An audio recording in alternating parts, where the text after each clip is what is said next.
Hello বন্ধুরা, এই দেখো আমি বসে গেছি মুড়ি চালতে। তোমাদের দাদা ভাই মুড়ি ভেজে এনেছে, তো মুড়ি চালছি। দেখো মুড়িগুলো খুব একটা ভালো হয়নি, মুড়িগুলো অনেকটাই পুড়ে গেছে আর মুড়িগুলো খুব লাল লাল হয়ে গেছে।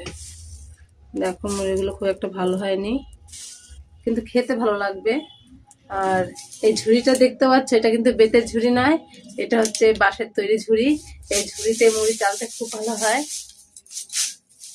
এই শীতের দিনে এই মুড়ি দিয়ে মুড়ি মাখা খেতে খুব ভালো লাগে। তো বন্ধুরা, কে কে মুড়ি মাখা খাবে চলে আসো আমার বাড়িতে, সব বন্ধুদের মুড়ি মাখিয়ে খাওয়াবো। এই দেখো এখনো বস্তার মধ্যে কত মুড়ি আছে, এখনো মুড়িগুলো চালতে হবে।